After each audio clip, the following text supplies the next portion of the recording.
ਸੈਯਦਨਾ ਉਮਰ ਦੇ ਦੌਰ ਚ ਨਾ ਕੂਫਾ ਜਿਹੜਾ ਉਹ ਬੜਾ ਸਖਤ ਸ਼ਹਿਰ ਸੀ।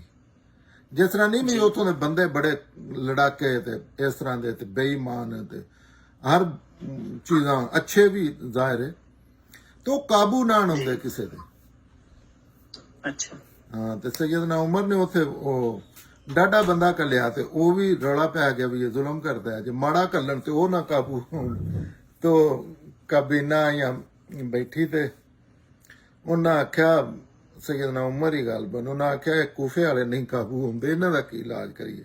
ਜੇ ਡਾਢਾ ਬੰਦਾ ਕੱਲਣਾ ਤੇ ਇਹ ਜਿਹੜੇ ਨੇ ਰੌਲਾ ਪੈ ਜਾਂਦਾ ਵੀ ਇਹਨਾਂ ਨੂੰ ਜ਼ਿਆਦਤੀ ਹੋ ਰਹੀ ਹੈ, ਸਖਤੀ ਕਰਦਾ ਹੈ। ਜੇ ਮਾੜਾ ਕੱਲਣਾ ਨੇਕ ਕੋਈ ਕੱਲਣਾ ਤੇ ਇਹ ਨਹੀਂ ਕਾਬੂ ਆਉਂਦੇ, ਸ਼ਰਾਰਤੀ ਨੇ ਬਈ ਗਲਤ ਲੋਕ ਨੇ।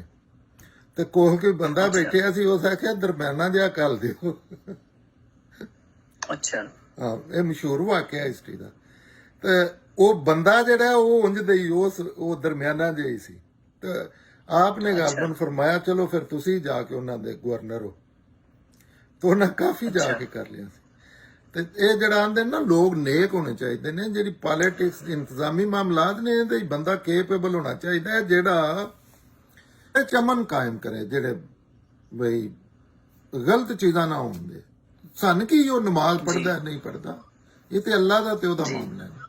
ਇੱਕ ਬਹੁਤ ਹੀ ਨਮਾਜ਼ੀ ਪਰਹੇਜ਼ਗਾਰ ਹੈ, ਜਿਸ ਤਰ੍ਹਾਂ ਸਭ ਤੋਂ ਨੇਕ ਗਾਲਬਨ ਸੈਯਦਨਾ ਉਸਮਾਨ ਤੀਸਰੇ ਖਲੀਫਾ ਜਿਹੜੇ ਤੀਸਰੇ ਪ੍ਰੈਜ਼ੀਡੈਂਟ ਜੀ ਜੀ ਤੇ ਤੁਹਾਨੂੰ ਪਤਾ ਹੈ ਉਹ ਸਲਤਨਤ ਹੀ ਤਬਾਹ ਹੋ ਗਈ ਸੀ ਜੀ। ਬਿਲਕੁਲ। ਉਹਨਾਂ ਦੇ ਸਿਰਫ ਇਹ ਕਿ ਉਹ ਨਰਮ ਮਜ਼ਾਜ ਤੇ ਨੇਕ ਬੜੇ ਨੇ, ਜੀ ਨੇਕ ਬੜੇ ਨੇ। ਤੇ ਉਹਨਾਂ ਈਵਨ ਕਿ ਉਹ ਤੇ ਉਹਨਾਂ ਨੂੰ ਸ਼ਹੀਦ ਵੀ ਕਰ ਦਿੱਤਾ ਗਿਆ, ਮਤਲਬ ਜੀ ਉਹਨਾਂ ਦੀਆਂ ਉਹ ਸ਼ਹੀਦ ਕਰ ਦਿੱਤਾ।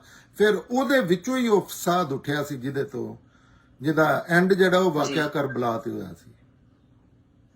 ਸਹੀ। ਹਾਂ ਉਹ ਉਸ ਫਸਾਦ ਦਾ ਹਿੱਸਾ ਸੀ। ਔਰ ਉਹਦੇ ਸਿਰਫ ਇਹ ਕਿ ਉਹ ਨੇਕ ਬੜੇ ਹਨ, कुरान पढ़ते शहीद जैसे होने उसे कुरान पे पढ़ते हैं, लेकिन उन्होंने ड्यूटी नेकी उन्हों का आखिरत का मामला इस दुनिया तो चाहिए सी हर चीज नूं सीधियां करके रख दे। मैं गल करने का मकसद है कि किरदार का अच्छा बंदा जरूरी नहीं, उन दिल चाहे तो उन थानेदार लाओ तो कोई वो चीज ही नहीं कर सकता जी। और बड़े जड़े ने उन्हों का बई इस तरह के लोग जड़े ने वो ऐसे जबरदस्त इंतजामिया के बंदे होंगे ने। गुलाम मुस्तफा खर पता नहीं तुसा सुनिया कि नहीं जी। गुलाम मुस्तफा खर सी एक गुलाम मुस्तफा खर ना भट्टो साहब का साथी सी, गवर्नर पंजाब रहा, वजीर आला पंजाब भी रहा।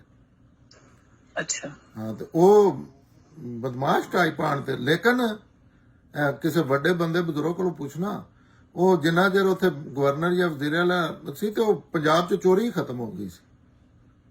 एक और सी गुलाम की ਉਹਦਾ ਨਾਂ ਗਵਰਨਰ ਨਵਾਬ ਆਫ ਕਾਲਾ ਬਾਗ ਸੀ।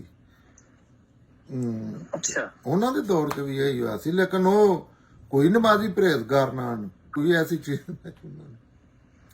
ਜੀ। ਇਹ ਇੰਤਜ਼ਾਮੀਆਂ ਦਾ ਬੰਦਾ ਹੋਣਾ ਚਾਹੀਦਾ ਹੈ, ਭਾਵੇਂ ਉਹਦਾ ਕੀ ਕਿਰਦਾਰ ਹੈ ਬਈ ਇਹ ਅੱਲਾ ਦਾ ਤੇ ਉਹਦਾ ਮਾਮਲਾ। ਉਹਨੂੰ ਜਿਹੜੀ ਜਾਬ ਦਿੱਤੀ ਉਹ ਉਹਨੂੰ ਸਹੀ ਕਰਨੀ ਚਾਹੀਦੀ।